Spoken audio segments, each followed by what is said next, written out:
Hi everyone. Today we have a really interesting story to share. It's about a lazy boy who, as it turns out, was actually quite clever. By the end of this story, we'll discover how even a lazy person can learn to work hard and overcome their laziness. But that's not all.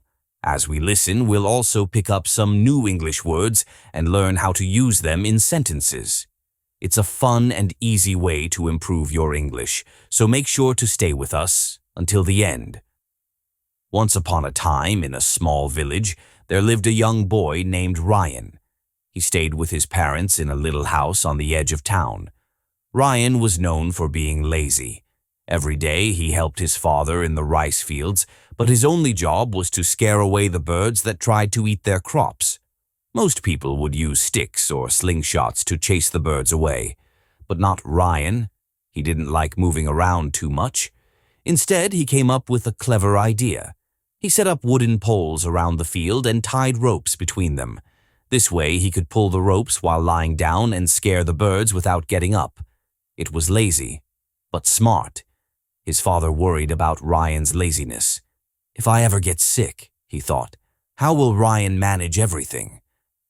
But since Ryan always got the job done, his father didn't complain much. Then, one summer, there was a long dry spell, and Ryan's father fell seriously ill. Suddenly, Ryan had to take care of the entire field on his own. He tried his best, but he wasn't used to doing so much hard work. After a few weeks, the crops began to dry up because they didn't get enough water. Ryan just couldn't keep up, and he watched helplessly as the fields slowly died. One night, Ryan sat outside under the stars, feeling hopeless and ashamed. Why didn't I try harder before, he thought. Now I've let my family down. The next morning, Ryan heard a crowd gathering in the village. Curious, he went to see what was happening. A soldier was there announcing a big competition at the king's palace. The winner would receive a chest full of gold. Ryan's eyes lit up. This could save my family, he thought. Without hesitation, he said he would enter the competition. The villagers laughed. Ryan, that lazy boy, he doesn't stand a chance against strong people from all over the kingdom. But Ryan didn't care. He had 3 days to reach the palace, so he set off right away. His parents weren't sure he'd win, but they hoped this challenge would push him to change and work harder. After 3 days, the competition began. All the participants gathered near a large lake. Most of them looked strong, fit, and ready to compete. Seeing the other competitors made Ryan nervous. How can I possibly beat these people, he wondered. Soon the rules were announced. The challenge was to cross the lake, and only the first 3 people to finish would move on to the next round. The countdown began. 3, 2, 1, go. Everyone dove into the lake and started swimming as fast as they could. But Ryan didn't move. He knew there was no way he could outswim them. If I just swim like everyone else, I'll definitely lose, he thought. Then an idea popped into his head.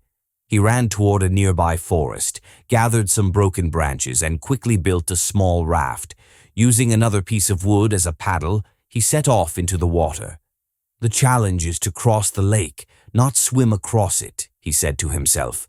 I may not be the strongest, but I can be the smartest. As the swimmers started getting tired, Ryan paddled steadily.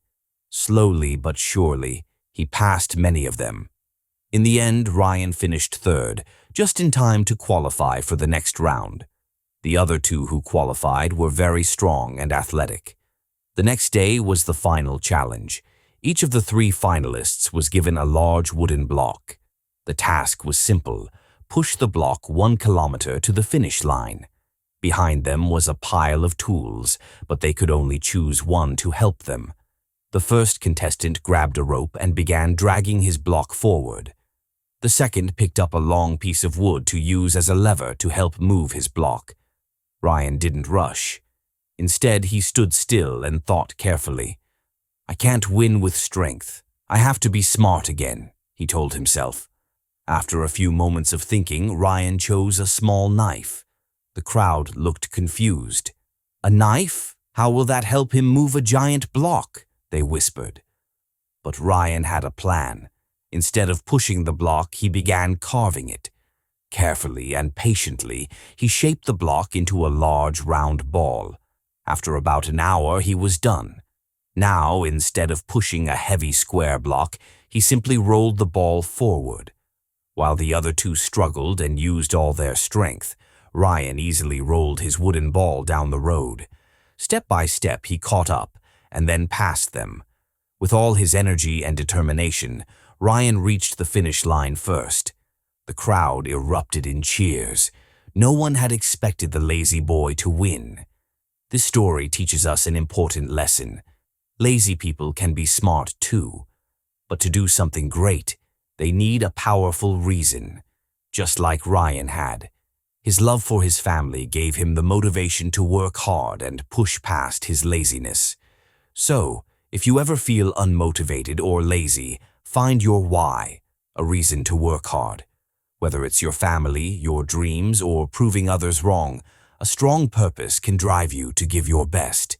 And today, through Ryan's story, we also learned new words and how to use them in sentences, making our English learning fun and meaningful. Remember, learning English can be fun, especially when you practice a little every day. So keep listening, keep learning, and keep growing. And don't forget to subscribe so you don't miss the next story. Thanks for watching, and I'll see you next time.